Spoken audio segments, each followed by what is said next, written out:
Hey everyone, welcome to episode 1 of the Swords, Knives, and Daggers video series. In this series we hope to show you some great products, give you some reviews of real-world testing of these things, maybe teach you a few things, and I'm hoping have a little fun along the way. 15 years ago, my dad and I started this company, and it started from buying a kit of knives off of the Home Shopping Network and selling them at a flea market. We've since grown this thing into something that we are selling to folks all over the country. We're so excited about this next leg in our journey, and so let's get to it. Let's get started.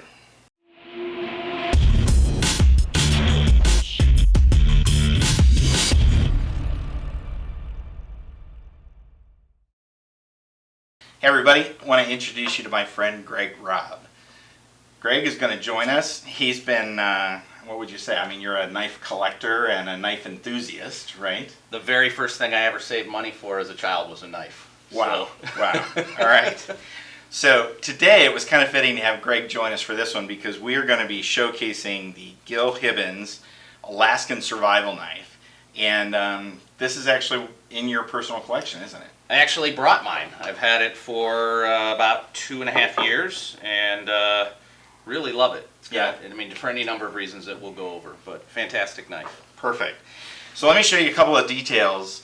One thing that you'll notice is the blade is very thick. It's very heavy. It is a full tang knife, so that blade goes one continuous piece of metal all the way through. This knife has a lot of great details to it. One of the things that I really like is the finger grip. It's wide enough and big enough for a big hand to be able to grab a hold of it. And also some of the just intricate details of it. You'll notice this brass inlay that goes down the back of the knife handle here and on the butt of the handle as well. I thought it was just a great detail in the way that it looks. So this is something that I have really enjoyed and made a part of my collection. And yeah, so what are some real world things that you've done and how you've used this knife? If you take a look at the design, with these finger holes, you obviously have the ability to keep that knife stable for a thrusting purpose if you needed to, if you were really using it for what, I mean, it really is. It's an Alaskan survival knife, so if you need to go hunt with it, it'll do the job. I do like back here too, it might not be as easy to see on camera, but this actually is a hole that goes all the way through the knife, so you can put your paracord through and tie a lanyard or whatever around your wrist to make sure that you're good there. I do like this cutout right here as well. Yeah, what's that for? It allows you to move your hand up farther, put your thumb on the blade, and then do some more very intricate work with a bigger blade, right? It kind of gives you that feel of having a smaller and a larger blade. Gotcha. So since it's so strong, very easy to cut kindling off dead trees, whack through some sizable wood if you need to. Right. It's just an all-around good user. I've even used it at the campsite when I couldn't find the knife I should be cutting the steak with for the kids. You know, just take it off the grill and slice it in half, and it's perfectly acceptable for kitchen use. Obviously, the way that the knife is shaped, it's not ideal. It's not a chef's knife, but it gets it done. It gets it done. Yeah. Well, that's interesting because we ran this thing through some tests. We're going to do some here for you right now on camera here, but took it outside and went in a real field test basically. And if you hand me the stick there that we were able to get through. So we have a video of this and we'll show that here for you. Hey everyone, we're outside for a little field test here with our Gil Hibben Alaskan survival knife. We're going to try and go through this branch a little bit and see if it has the weight and sharpness to get through it. So let's take a look.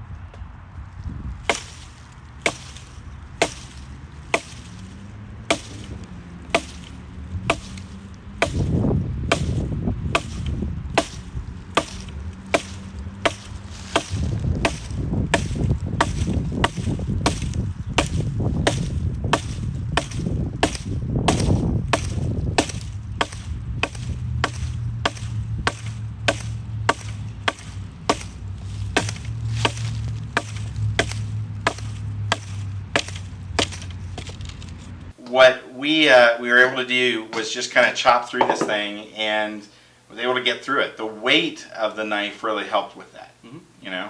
So I guess you want to show us how some of the cutting capabilities and show us that finger hole, how you were talking about.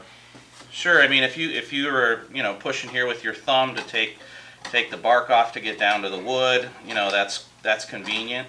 For those folks that are trying to start a fire and they're going to try and make an aerated piece of kindling, you can take the time to make your little wedge cuts in here so that more air can get through. It's got a really nice control to it. I love the control of this blade. This shape also keeps it under control here. You don't have to worry that it's going to slip off the blade this way. It's like I said, I'm no pro, but I've used knives and love knives, and this one does a really good job. So That's not cool. a not a knife I hand to my kids to play around with, but Absolutely. Great. So we've got another test here. We've got some paracord that we thought we'd bring out and kind of test the sharpness of this. Now, this is not a serrated knife by anything, so we're going to go through a couple rounds of this and see how it cuts through. As you can see with one, I went through like it was really nothing. So let's double this up and see how we get through this. And 2's okay. 2 went pretty 4 good. might be work. Let's see what happens if we can actually make 4 happen. Yeah, Like nothing. pretty solid. That's for not being a serrated blade, to be able to go through that's something. Yeah, I haven't worked at a marina and having to cut through a lot of cord. I always had a serrated blade. I would never think of cutting cord with that. So Yeah, that's yeah, nice. absolutely. And as I was planning this video out a little bit, I thought, boy, remember the old Ginsu knife things that after they went through cutting up a can and doing everything, what they do? Of course, they cut through a tomato. They bring out a tomato, right? So let me see if I can get this here for us a little bit. And if it is as sharp as we think it is, it should slice through this without I would hope so. without crushing. Just like that. Look at that. How about that, huh?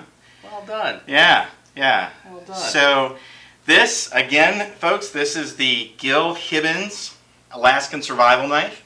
You can find it on our website. We sell it for $83.79. And again, it's one of the knives that I've added to my collection. So we're pretty excited about it. Super cool. Cool? Yeah. Hey, you guys have a great day and we'll see you soon. Hey everyone, I hope you liked our first video. Don't forget to click subscribe and the little bell. That way you will never miss another video that we put out. Have a great day and we'll see you soon.